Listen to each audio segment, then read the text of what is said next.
아마 여러분 대부분에게는 그 예수님을 처음 만났던 잊지 못할 첫사랑의 뜨거운 감동, 감격이 다 있으리라 생각이 듭니다. 예수님을 인격적으로 처음 만나는 가운데 눈물, 콧물 다 쏟으면서 엉엉 울면서 이제부터는 믿음으로 살겠습니다. 이제부터는 주님 한 분만으로 만족하며 살겠습니다. 결단하면서 뜨겁게 기도하고 열정적으로 찬양하고 깊이 있게 말씀을 붙들고 묵상하는 가운데 하루하루 정말 신앙의 기쁨으로 살아냈던 그 뜨거운 첫사랑의 감격과 감동이 아마 여러분 모두에게 다 있으리라 생각이 들어요.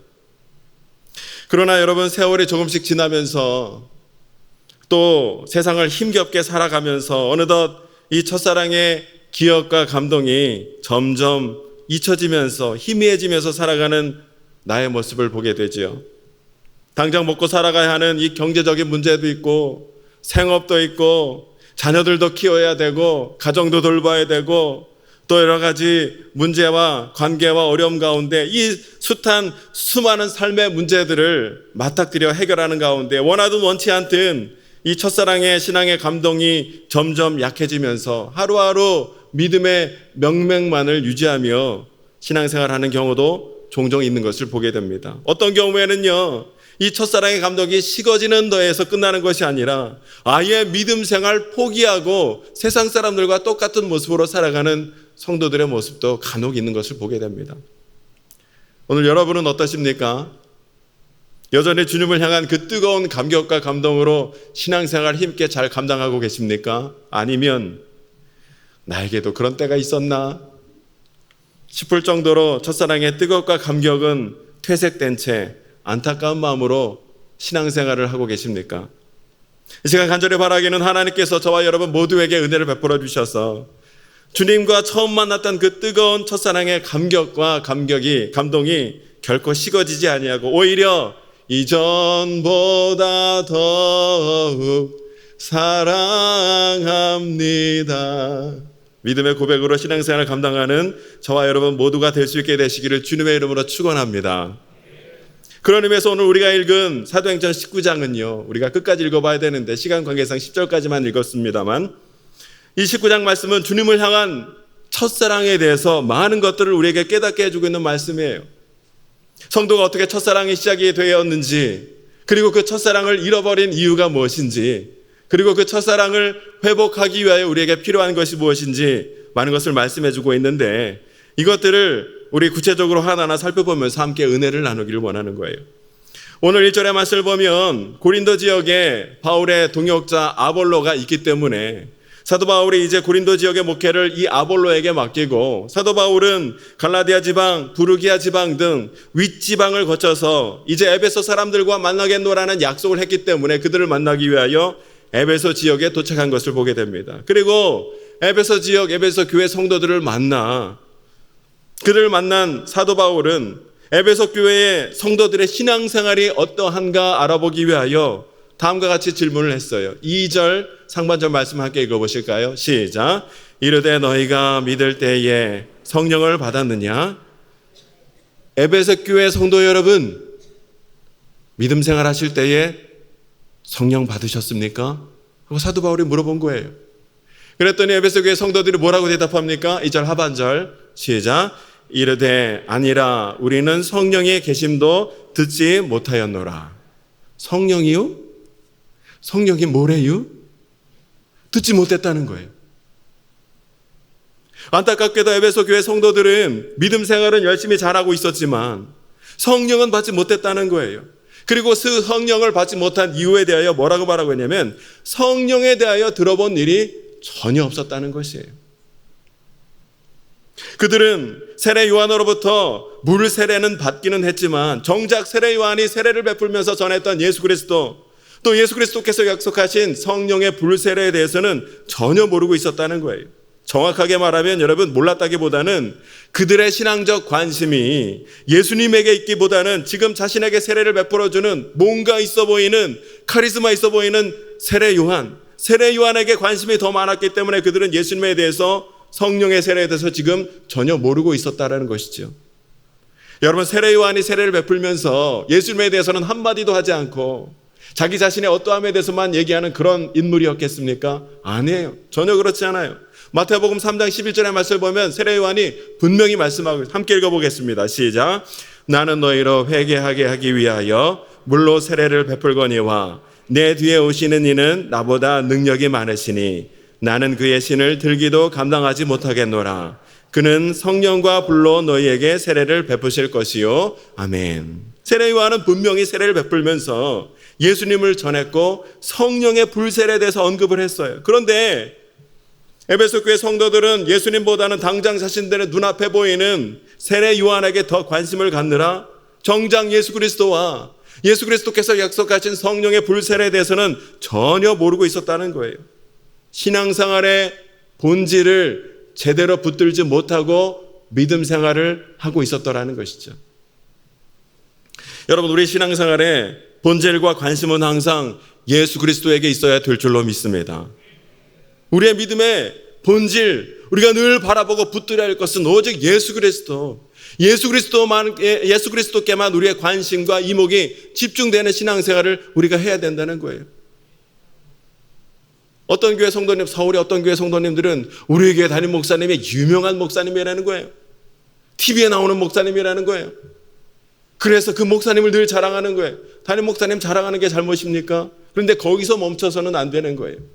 그 유명한 TV에 나오는 그 목사님이 전하시고 증거하는 예수 그리스도를 정작 붙드는 신앙생활을 해야 된다는 것이에요. 여러분, 세례 요한이 분명히 이렇게 예수 그리스도에서 말씀하고 성령의 불세례를 언급하고 있음에도 불구하고 에베소 교회 성도들의 관심이 예수님이 아니라 세례 요한에게 가 있다 보니까 성령 세례에 대해서 전혀 몰랐다 이렇게 얘기를 하고 있더라고요. 이 얘기를 듣고 사도 바울이 뭐라고 얘기합니까? 4절 5절 말씀 읽어보실까요? 바울이 이르되, 시작. 바울이 이르되 요한이 회개의 세례를 베풀며 백성에게 말하되 내 뒤에 오시는 이를 믿으라 하였으니 이는 곧 예수라 하거늘 그들이 듣고 주 예수의 이름으로 세례를 받으니 아멘. 그제서야 에베소 성도들은 주 예수의 이름으로 세례를 받게 되었고요. 6절에 보니까 특히 뭐라고 말씀하고 있냐면 함께 읽어보실까요? 시작. 바울이 그들에게 안수하매 성령이 그들에게 임하심으로 방언도 하고 예언도 하니 아멘. 사도 바울이 그들의 머리 위에 손을 얹고 간절히 기도할 때에 비로소 그들에게 성령이 충만하게 임하셔서 그들이 방언도 하고 예언도 하는 놀라운 역사가 그들에게 임하게 되었다는 것이에요. 여러분, 이렇게 에베소 교회 성도들에게 처음으로 성령이 임하시고 그들이 처음으로 성령 체험을 하게 되었으니 여러분, 에베소 교회 성도들에게 얼마나 큰 기쁨과 감격과 감동이 그들에게 임했겠습니까? 말할 수 없는 기쁨이 그들에게 임했을 거예요. 이미 경험하여 알고 계신 분들은 이미 잘 아시겠지만 여러분, 우리가 신앙생활 할 때에 성령 체험을 하고 하는 것과 하지 않고 하는 것은 여러분 완전히 다른 차원이라는 거예요. 우리가 어떠한 경험 없이 체험 없이 신앙생활 할 때는 신앙생활을 어떻게 해야 돼요? 내 힘으로 해야 돼요. 내 의지로 해야 돼요. 내 노력으로 해야 돼요. 때문에 어떨 때는 신앙생활이 내 힘과 노력으로만 하다 보니까 신앙생활이 힘들 때가 있어요. 어려울 때가 있어요. 고통스러울 때가 있어요. 그저 의무감으로 다가올 때가 있더라는 거예요. 그러나 여러분, 우리가 성령 체험하고 신앙생활하면 신앙생활은 내가 하는 것이 아니라 내 안에서 역사하시고 나를 도와주시고 이끌어 주시는 성령 하나님이 나를 이끌어 가시기에 신앙생활이 더 이상 어려운 게 아니에요. 힘든 게 아니에요. 고역이 아니에요. 의무가 아니에요. 기쁨과 감사함으로 은혜로 능력 있게 우리가 체험을 하며 신앙생활 할 때 우리가 그러한 신앙생활을 하게 되더라는 거예요. 지금 에베소 교회 성도들에게 성령이 처음으로 임하게 되셨으니 여러분, 그들에게 얼마나 큰 기쁨이 임했겠습니까? 이때부터 에베소 교회 성도들이 비로소 예수님과의 첫사랑이 시작되는 거예요. 그런데 여러분, 신기하게도 이렇게 사도 바울이 손을 얹어 기도할 때에 방언도 하고 예언도 하기 시작한 성도들은 모두 12명쯤 되었다. 12명이다 라고 말씀하고 있는 것을 보게 됩니다. 예수님도 공생애를 12명의 제자들과 함께 했는데 오늘 사도 바울이 에베소의 지역에서 사역을 시작할 때도 방언도 하고 예언도 하는 12명의 제자들과 함께 에베소의 사역을 시작하고 있는 것을 보게 되죠. 이렇게 사도 바울은 12명 되는 성도들을 중심으로 석 달 동안 에베소에 머물면서 하나님 나라에 대해서 예수 그리스도의 십자가 복음에 대해서 열심히 강론하고 가르치는 가운데 예수 그리스도를 향한 그들의 믿음과 사랑이 더 뜨겁게 불붙을 수 있도록, 믿음이 굳건해질 수 있도록 그들을 도와주고 섬기고 있는 것을 보게 됩니다. 여러분, 사도 바울이 직접 말씀을 전하는 거예요. 사도 바울이 직접 말씀을 가르치고 강론하는 거예요. 사도 바울이 직접 에베소 교회 성도들의 신앙을 지도해 주었던 거예요. 그러니까 에베소 교회 성도들에게 여러분, 이것이 얼마나 큰 복이겠습니까? 은혜이겠습니까? 얼마나 큰 선물이겠습니까? 마냥 부러울 수밖에 없는 그런 상황인 것이죠. 그런데 여러분, 너무나 안타까운 것은 시간이 지나면서 어떤 일이 일어나게 되었냐면, 에베소 교회 모든 성도들이 다 사도 바울의 권면과 가르침을 받아들인 것이 아니라 그 중에 몇몇 사람들이 전혀 믿으려 하지 않고 오히려 사도 바울이 전하는 복음 비방하고 비난하는 자들이 생기게 되었다는 거예요. 어딜 가나 꼭 이런 사람들이 있기 마련인 것 같아요. 그 이유가 무엇입니까? 9절에 보니까 세 번역으로 이렇게 언급이 되어 있어요. 함께 읽어보겠습니다. 시작. 그러나 몇몇 사람은 마음이 완고하게 되어서 믿으려 하지 않고 온 회중 앞에서 이 도를 비난하므로 바울은 그들을 떠나 제자들을 따로 데리고 나가서 날마다 두란노 학당에서 강론하였다. 여기 보니까 에베소 교회 성도들 중 몇몇 사람들은 그 마음이 어떻게 되었다고요? 완고하게 되었다라는 거예요. 완고라는 말은 헬라어 단어 스클레리노라는 단어인데 이 말의 뜻은요, 굳어지다라는 뜻이래요. 말라서 딱딱해지다라는 단어라는 거예요. 그러니까 에베소 교회 성도들 중 몇몇 사람들의 시간이 지남에 따라 그 마음이 점점 굳어지는 거예요. 말라서 딱딱해지는 거예요. 그래서 예수 그리스도의 십자가 복음도, 그 복음을 전하는 사도 바울도, 기독교 신앙도 비방하고 비난하는 자가 되어버리더라는 거예요. 마음이 완고해지는 순간 모든 문제가 거기서부터 출발되더라는 거예요. 여러분, 사람과의 관계도요, 마음이 좀 몰랑몰랑하고 있어야 그래도 서로 이해하고 서로 양해하면서 그렇게 우리가 좀 살갑게 살아갈 수 있는 것인데, 관계가, 마음이 서로 딱딱해지는 순간 그때부터는 그 관계는 깨지는 거예요. 어려운 거예요. 그 마음이 여러분 완고해졌다라고 말할 때, 여러분 그 마음이 완고한 성경의 대표적인 인물이 누가 떠오릅니까? 애굽왕 바로. 이스라엘 백성들이 출애굽할 때에 애굽왕 바로의 마음이 완고한 마음이었어요. 그리고 더 놀라운 것은 그 완고했던 애굽왕 바로에게서 출애굽한 이스라엘 백성들이 광야를 지나갈 때에 그들의 마음이 완고하였다, 성경이 말씀하고 있는 것을 보게 됩니다. 히브리서 3장 8절, 제가 세 번역으로 읽어보겠습니다. 너희 조상들이 광야에서 시험받던 날에 반역한 것 같이 너희 마음을 완고하게 하지 말아라 하고 말씀하고 있는 것을 보게 되죠. 이스라엘 백성들이 출애굽하여 광야를 지나갈 때 그들의 마음이 완고했더라는, 완고한 마음이었다는 거예요. 그리고 여러분, 더 놀라운 사실은 예수님의 제자들도 그 마음이 완고한 때가 있었더라고요. 마가복음 16장 14절 공동번역으로 보니까 이렇게 기록되어 있습니다. 그 뒤 11 제자가 음식을 먹고 있을 때에 예수께서 나타나셔서 마음이 완고하여 도무지 믿으려 하지 않는 그들을 꾸짖으셨다. 그들은 예수께서 살아나신 것을 분명히 본 사람들의 말도 믿지 않았던 것이다 하고 말씀하고 있어요.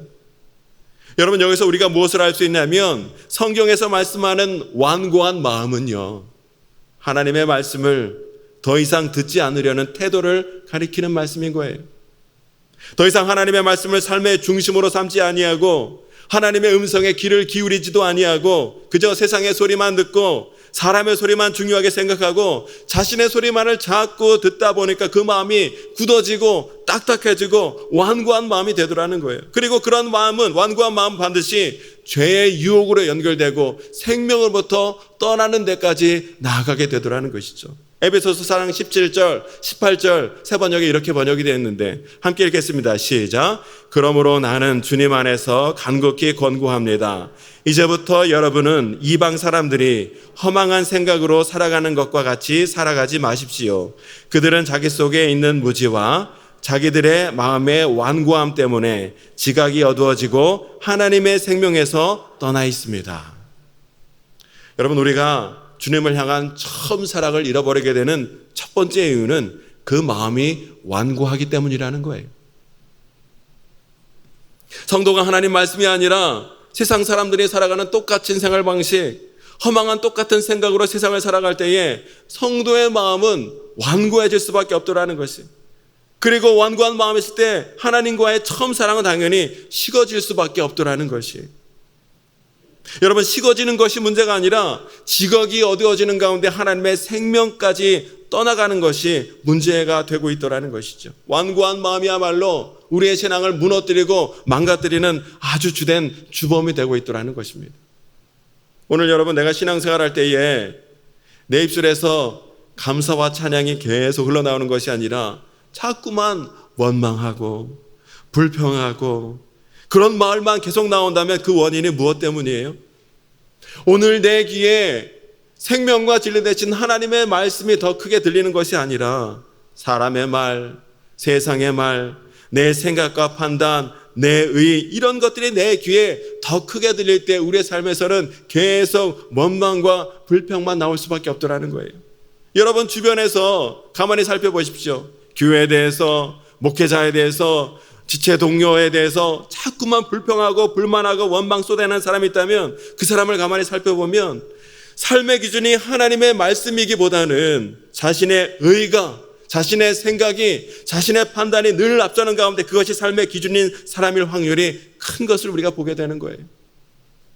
여러분, 진정으로 하나님의 말씀을 삶의 기준으로 삼는 사람은 원망하지 않습니다. 불평하지 않아요. 비난하지 않습니다. 왜 그러냐면 하나님께서 행하실 일을 기대하기 때문이에요. 결코 하나님을 앞서가지 않기 때문이에요.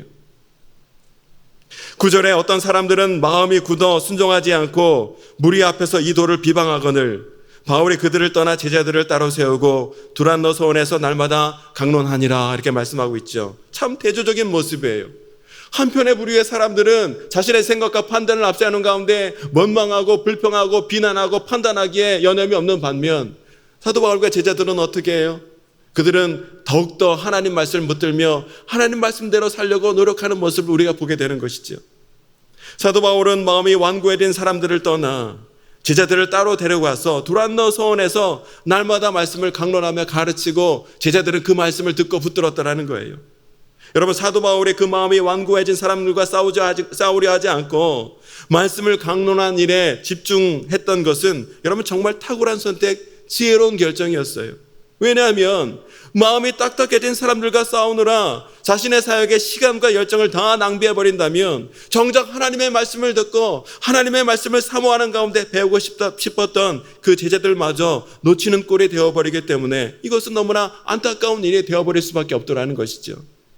사도 바울은 이렇게 자신의 사역을 감당함에 있어서 선택과 집중을 분명히 하면서 에베소의 사역을 계속 이어나갔고, 그렇게 에베소에서 2년여 동안 사역을 할 때에 놀라운 일이 일어나게 되었습니다. 10절의 말씀을 함께 읽어보실까요? 시작. 2해 동안 이같이 하니 아시아에 사는 자는 유대인이나 헬라인이나 다 주의 말씀을 듣더라. 아멘. 사도 바울이 2년 동안 열심히 하나님의 말씀을 강론하고 가르치며 주님의 십자가 복음을 전파하였을 때 에베소, 아시아에 사는 것은, 아시아라는 단어가 아시아 대륙을 얘기하는 것이 아니라 에베소 지역을 가리키는 말씀이에요. 에베소 지역 근방에 있는 수많은 사람들이 주의 말씀을 듣게 되었다 말씀하고 있는 것을 보게 돼요. 여러분, 사도 바울이 만약에 당장 눈앞에 보이는 열매 유무를 따져가면서 사역을 했다면 금방 실망하고 좌절할 수밖에 없었을 테지만 2년의 세월이 지나는 동안 때를 얻든지 못 얻든지 열매가 나타나든지 안 나타나든지 그 모든 것들은 하나님께 맡긴 채 끝까지 하나님의 말씀을 가르치고 하나님의 말씀을 강론하고 십자가 복음 전하는 자신의 사역을 묵묵히 감당했을 때 에베소 지역에 사는 수많은 사람들이 유대인이나 헬라인이나 주님의 복음을 들었다 말씀하고 있는 것을 보게 됩니다. 여러분, 이것이 왜 중요한 일이냐면 사도 바울이 복음을 전했을 때 들은 사람이 이렇게 많이 왜 중요하냐면 전했을 때 듣게 되는 거고요. 들었을 때 뭐가 생겨요? 믿음이 생기게 되는 거고 믿었을 때 구원의 역사가 임하게 되는 거예요. 때문에 많은 사람들이 주님의 십자가 복음을 들었다는 것은 하나님의 나라와 구원의 사역이 이루어지는 너무나 중요한 전초기지가 되어지기에 사도 바울의 이 사역은 너무나 놀라운 사역이 아닐 수 없는 거예요. 우리 서산제일교회 모든 성도님들도 때를 얻든지 못 얻든지 당장에 눈앞에 열매가 있든지 없든지 모든 열매 맺는 일은 하나님께 맡기고 끝까지 예수 그리스도의 이름과 주님의 십자가 복음을 전하는 사역 잘 감당하는 가운데 하나님께 영광 돌리며 나아가는 교회와 성도가 더욱더 되어질 줄로 믿습니다. 여러분, 우리가 이렇게 하나님의 말씀을 전하든지 듣든지 붙들든지 이렇게 하나님 말씀에 강하게 붙들려 살게 되면 하나님께서는 살아 역사하시는 그 말씀을 통하여 우리 삶 가운데 놀라운 일을 행하시는 것을 보게 되는데 11절 12절의 말씀에 이렇게 기록되어 있습니다. 함께 읽어보겠습니다. 시작. 하나님이 바울의 손으로 놀라운 능력을 행하게 하시니 심지어 사람들이 바울의 몸에서 손수건이나 앞치마를 가져다가 병든 사람에게 얹으면 그 병이 떠나고 악기도 나가더라. 아멘. 여기 보니까 하나님께서는 말씀을 전하는 사도 바울을 통하여 놀라운 하나님의 능력을 나타내도록 역사하셨는데 사도 바울이 지니고 있는 손수건이나 앞치마를 가져다가 병자에게 얹으면 그 병자가 병이 낫고 귀신이 떠나가는 놀라운 역사가 임하게 되더라는 거예요. 정말 놀라운 성령 하나님의 역사가 아닐 수 없습니다. 그런데 이어지는 13절 14절의 말씀을 보니까 어떤 일이 있었냐면 사도 바울에게 이러한 능력이 나타나는 것을 보고 손수건이나 무슨 앞치마를 가져다가 기도하고 예수의 이름으로 명하노니 귀신아 떠나갈지어다. 그러니까 귀신 막 떠나가고 병자가 낫고 이런 일이 일어나는 걸 보니까 이 가운데 몇몇 부류의 사람들이 스게와라는 제사장의 7 아들들과 유대인 마술사 몇몇 사람들이 이것을 보고 깜짝 놀라는 거예요. 신기한 거예요. 그래서 자기들도 그것을 해보고 싶은 거예요. 그래서 이들도 시험 삼아 귀신 들린 자에게 다가서 사도 바울처럼 내가 예수의 이름으로 명하노니 귀신아 떠나갈지어다 하고 이렇게 얘기를 한 거예요. 그랬더니 귀신이 뭐라고 대응을 했습니까? 15절의 말씀 함께 보실까요? 시작. 악기가 대답하여 이르되 내가 예수도 알고 바울도 알거니와 너희는 누구냐 하며. 귀신이 내가 예수님도 알고 사도 바울도 아는데 너 누구냐? 그러면서 이 귀신 들린 사람이 귀신이 그들에게 확 뛰어올라 그들을 이기며 쫓아냈다 말씀하고 있는 것을 보게 돼요. 여러분, 오늘 우리 내 말씀을 통해서 처음 사랑을 지키기 어려운 두 번째 이유를 발견하게 되는데요. 그 이유는 척하는 태도 때문이라는 거예요. 행사하는 태도, 척하는 태도. 만약에 여러분 내가 사도 바울과 같은 사역, 사도 바울과 같은 능력을 행하고 싶으면 제일 먼저 선행되어야 할 일이 무엇입니까? 사도 바울이 만났던 하나님, 사도 바울이 경험했던 예수 그리스도를 만나는 것이 먼저 있어야 했다는 것이에요. 제 아무리 제사장의 아들들이라 할지라도, 제 아무리 신통방통한 마술사라 할지라도 정작 본인이 부활하신 예수 그리스도를 만나지도 못하고 알지도 못했는데 어찌 그 이름으로 어떠한 능력을 행할 수 있었겠냐는 것이에요. 여러분, 사도 바울 될 수 있었던 것은 다메섹 도상에서 부활하신 예수 그리스도를 만나는 생생한 체험이 그에게 있었고, 부활하신 예수 그리스도를 만나 그가 회개하고 변화받고 거듭난 생생한 체험이 그에게 있었기 때문에 사도 바울의 그 삶과 사역과 능력이 여러분 가능할 수 있었더라는 것이에요. 스게와 제사장의 7 아들들과 유대인 마술사들은요, 사도 바울이 행하는 그 능력에만 관심이 있었지, 사도 바울이 전하고자 했던 예수 그리스도가 어떤 분인지, 예수 그리스도의 이름 가운데 어떠한 은혜와 능력이 있는 것인지 전혀 알지도 못하고 전혀 관심도 없고 어떠한 체험도 없었기 때문에 그들에게는 결코 예수 그리스도의 이름으로 어떠한 능력이 나타날 리가 없었더라는 거예요. 오히려 사단 마귀에게 혼쭐을 알고 쫓겨가는 망신만 당하는 일이 그에게 있었더라는 것이죠.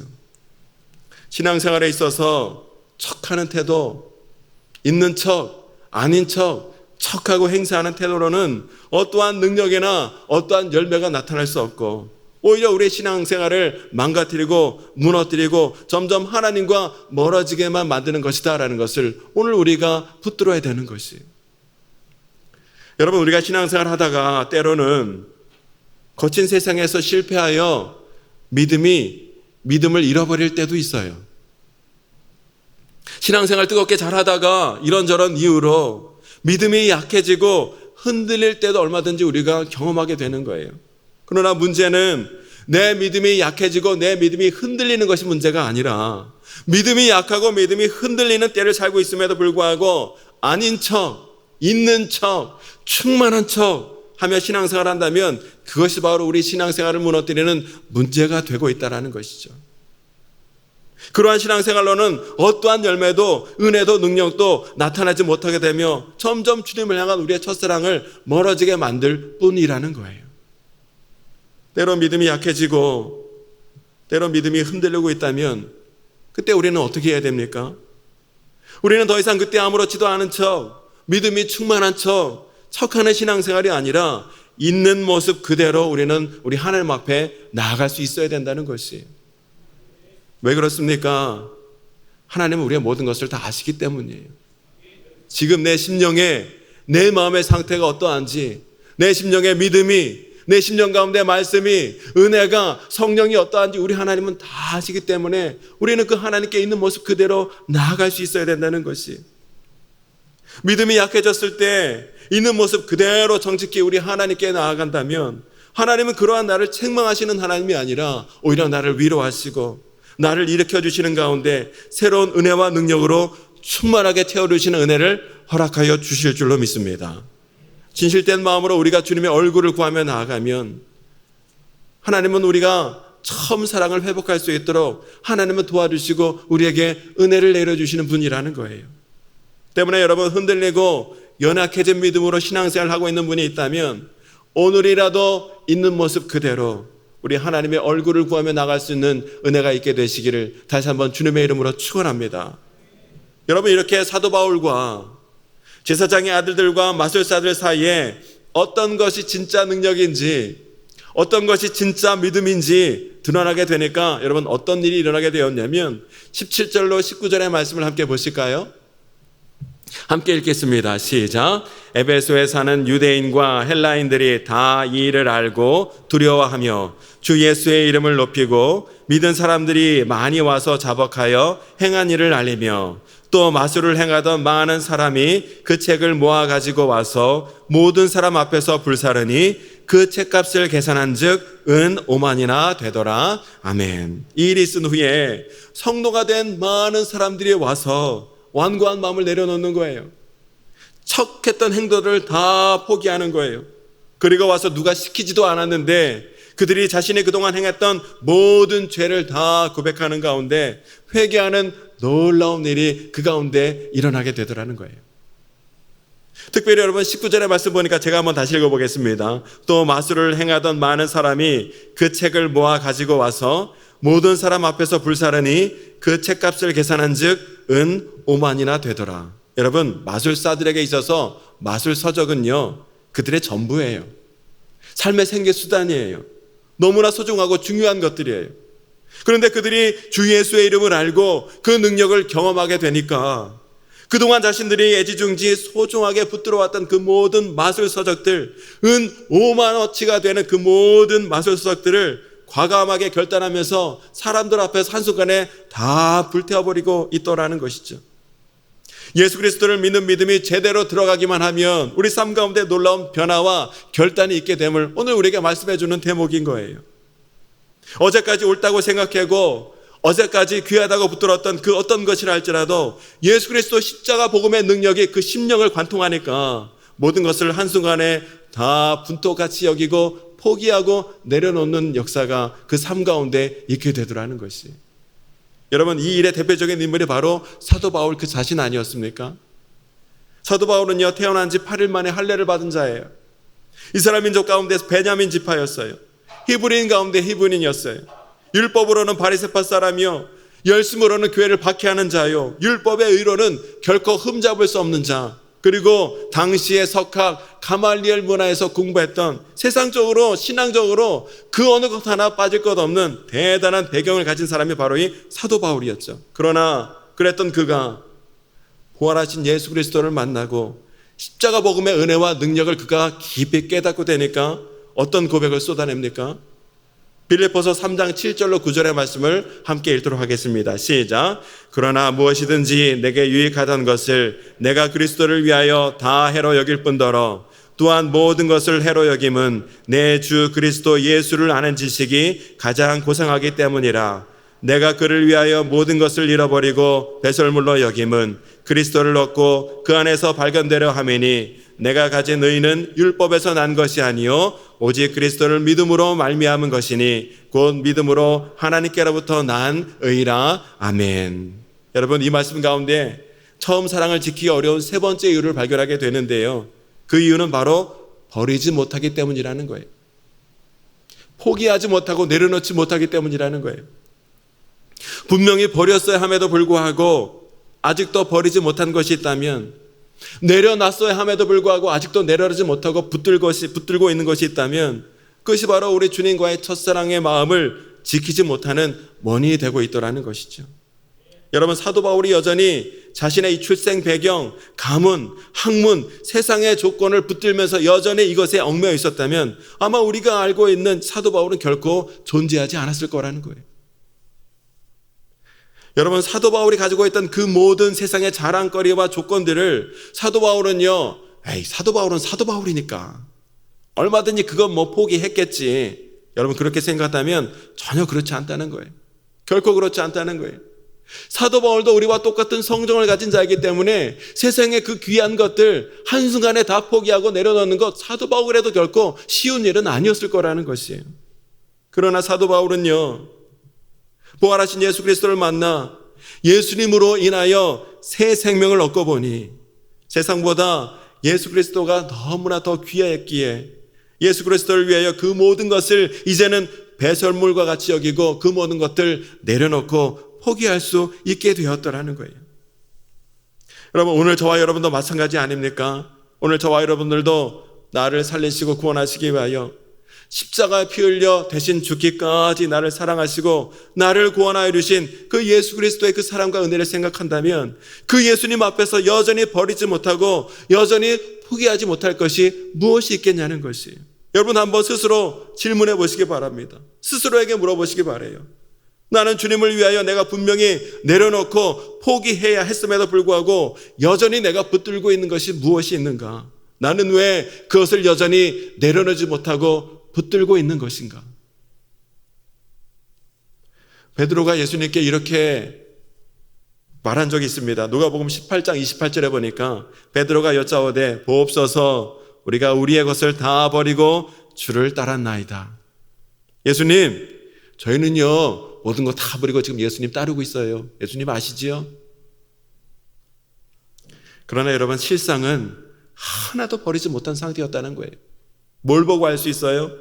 예수님이 잡히시던 날, 예수님이 그 고난을 당할 때 제자들은 예수님 나 몰라라 하고 다 뿔뿔이, 베드로는 3번까지 부인하는 가운데 다 도망가고 흩어지는 제자들의 모습을 보면서 제자들은 모든 것을 다 포기하고 예수님을 쫓은 것이 아니라 모든 것 다 숨겨놓고 주님을 따르고 있었다는 것이. 오늘 주님 앞에서 우리가 무엇보다도 내려놓아야 할 것은, 그것은 바로 나 자신이라는 거예요. 주님 앞에서 여전히 내가 내 삶의 주인되어 내 마음대로 살아가고 있는 내 생각, 내 방법, 내 판단, 내 의, 이 모든 것들을 우리는 주님 앞에서 온전히 내려놓을 수 있어야 한다는 것이. 그래야 주님을 향한 우리의 처음 사랑이 회복될 수 있게 되리라는 것이. 여러분, 야곱이 속임수 많은 인생으로 인하여 형 에서에게 어려움 당하고 고난 당하게 되었을 때 야곱이 삼촌 라반의 집으로 피신해서 20년이 넘는 세월 동안 그곳에서 생활하며 훈련을 받아야 했었죠. 그러한 야곱에게 하나님이 나타나셔서 뭐라고 말씀하셨냐면 창세기 35장 1절에 이렇게 말씀하셨습니다. 하나님이 야곱에게 이르시되 일어나 베델로 올라가서 거기 거주하며 내가 내 형 에서의 낯을 피하여 도망하던 때에 내게 나타났던 하나님께 거기서 제단을 쌓으라 하신지라. 너 네 형 에서 낯을 피하여 도망갈 때 나 만났었지. 이제 그 베델로 다시 가서 거기서 제단을 쌓고 하나님 만나 하나님께 예배하는 가운데 하나님을 다시 만나라는 거예요. 야곱은 하나님이 주신 이 말씀대로 자신이 그동안 믿고 의지해왔던 삼촌 라반의 집에 있던 그 모든 것들, 세상의 모든 것들 다 내려놓고 포기하고 하나님 말씀 따라 베델로 올라갔을 때 야곱은 이스라엘로 변화되는 은혜를 누리게 돼요. 창세기 35장 10절에 이렇게 말씀하고 있어요. 함께 읽어보실까요? 시작. 하나님이 그에게 이르시되 내 이름이 야곱이지만은 내 이름을 다시는 야곱이라 부르지 않겠고 이스라엘이 내 이름이 되리라 하시고 그가 그의 이름을 이스라엘이라 부르시고 아멘. 모든 것 다 내려놓고 주님 처음 만났던 그 장소로 나아가 하나님 앞에 예배하는 가운데 주님을 만나게 되자 야곱이 더 이상 속이는 자 야곱이 아니라 이스라엘로 그 이름이 변화되게 되더라는 거예요. 오늘 여러분들도 우리의 믿음과 신앙을 지키기 위해서 주님과의 첫사랑을 지켜내기 위해서 하나님 말씀에 따라 내가 세상에서 믿고 의지하는 이 모든 것들을 온전히 내려놓을 때 비로소 우리는 주 안에서 놀라운 변화와 회복의 역사를 누리게 되리라는 거예요. 에베소 교회 성도들이 온전한 마음과 진실한 마음으로 이제 하나님을 섬기기 위해서 그동안에 붙들고 있던 세상의 모든 것들을 다 모여서 과감하게 내려놓고 결단하였을 때 이 버려야 할 것을 버린 것에 대한 결과를 성경은 어떻게 말씀하고 있냐면 20절의 말씀을 읽어보실까요? 20절 시작. 이와 같이 주의 말씀이 힘이 있어 흥왕하여 세력을 얻으니라. 아멘. 버려야 할 것을 버렸을 때요, 나를 통하여 하나님의 말씀의 능력이 나타나고 하나님 나라의 부흥의 역사가 그 자리에 임하게 되더라는 거예요. 여러분, 이렇게 에베소 교회는요, 하나님의 말씀을 바탕으로 주님의 능력을 계속해서 떨쳐나가는 가운데 계속 부흥하며 성장해 나갔던 그런 교회였어요. 특별히 교회를 향한 어떠한 핍박이 있다 할지라도 믿음의 인내와 사랑의 수고를 아끼지 않은 가운데 특별히 이단과의 영적인 싸움을 치열하게 싸워가는 가운데 믿음 생활을 잘 감당했던 것이 바로 에베소 교회였어요. 때문에 우리는 생각하기를 에베소 교회는 그 이후로도 계속해서 그렇게 믿음 위에 든든히 서서 하나님을 위한 신앙생활을 잘 감당하는 교회와 성도가 되었겠구나, 그렇게 생각할 수도 있었을 텐데요. 그러나 여러분, 너무나 안타깝게도 그랬던 에베소 교회 성도들이요, 그런 에베소 교회 성도들에게 믿을 수 없는 일이 일어나고 말았어요. 에베소 교회 성도들은요, 너무나 빠르게, 너무나 허망하게 주님을 향한 그 첫사랑을 잃어버리고 있었더라는 거예요. 그 첫사랑을 잃어버려서 요한계시록에 아시아 7교회에 보내는 편지들 가운데 제일 먼저 편지를 받는 가운데 하나님께 책망받는 교회가 바로 에베소 교회가 되었더라는 거예요. 요한계시록 2장 1절로 3절 이렇게 기록되어 있습니다. 함께 읽겠습니다. 시작. 에베소 교회의 사자에게 편지하라. 오른손에 있는 7뼈를 붙잡고 7 금촛대 사이를 거니시는 이가 이르시되 내가 내 행위와 수고와 내 인내를 알고 또 악한 자들을 용납하지 아니한 것과 자칭 사도라 하되 아닌 자들을 시험하여 그의 거짓된 것을 내가 드러낸 것과 또 내가 참고 내 이름을 위하여 견디고 게으르지 아니한 것을 아노라. 이렇게 신앙생활 잘 감당했던 에베소 교회에게 주님이 어떤 책망을 주셨어요? 4절 함께 했습니다. 시작. 그러나 너를 책망할 것이 있나니 너의 처음 사랑을 버렸느니라. 너의 처음 사랑을 버렸느니라.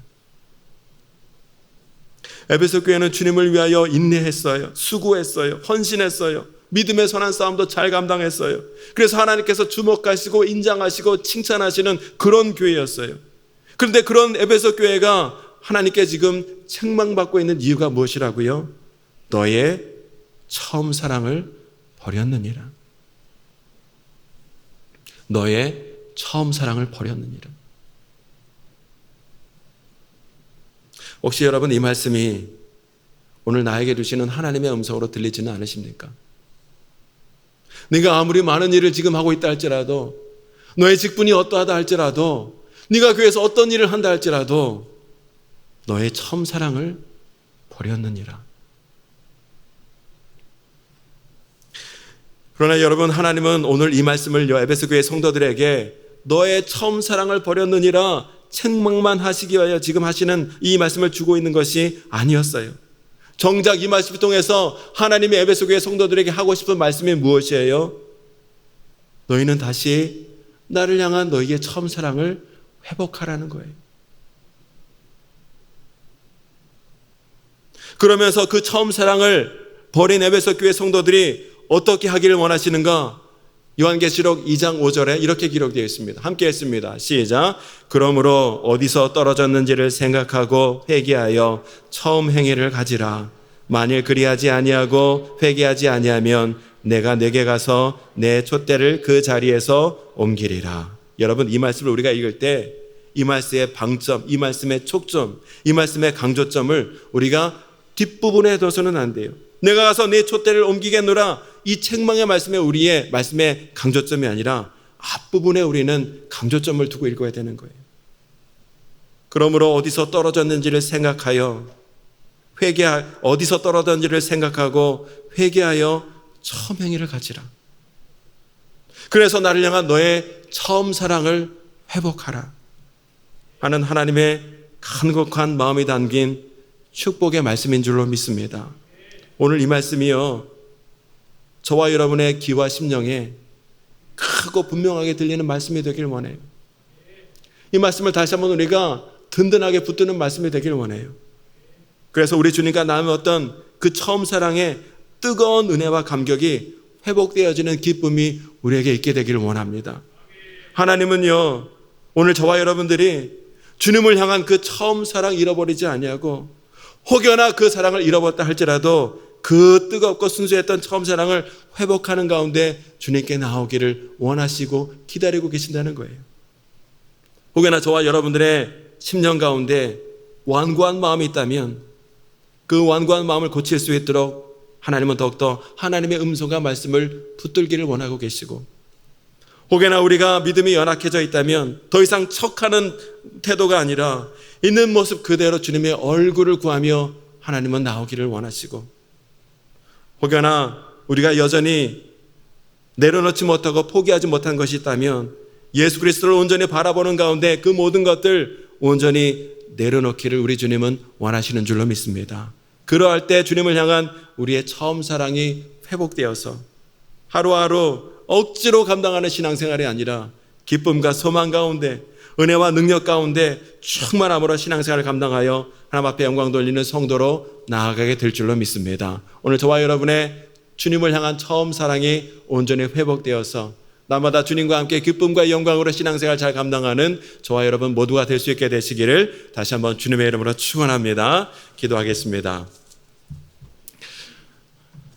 고마우신 아버지 하나님, 우리를 처음 만나 주셔서 한량없는 은혜를 베풀어 주심으로 말할 수 없는 기쁨과 소망과 선물을 받으며 우리가 신앙생활을 시작했는데 어느덧 우리가 먹고 살만하다고 하여 또 삶의 여러 가지 힘겨운 문제들을 우리가 해결하느라 주님의 그 첫사랑을 잃어버리고 퇴색된 채 뜨뜻미지근한 신앙생활을 하고 있다면 주님, 우리를 불쌍히 여겨주시고 하나님, 우리를 긍휼히 여겨주셔서 다시 한번 하나님 주님을 향한 그 뜨거운 첫사랑의 기쁨과 감격이 회복되어지는 은혜를 누릴 수 있도록 주여 도우시고 인도하여 주시옵소서. 우리의 마음이 완고해져 있다면 하나님의 말씀으로 그 모든 완고한 마음을 깨뜨려 주시고, 우리의 마음이 연약해져 있다면 있는 모습 그대로 주님의 얼굴을 구하며 나갈 수 있도록 인도해 주시고, 여전히 예수 그리스도 앞에서 내려놓지 못하고 있는 세상의 그 어떤 것이 있다면 온전히 내려놓는 가운데 주님을 향한 처음 사랑이 뜨겁게 회복되어서 주와 함께 기쁨으로 소망 가운데 신앙생활 감당하며 하나님 앞에 영광 돌리는 우리 모두가 될 수 있도록 하나님 도우시고 인도하여 주시옵소서.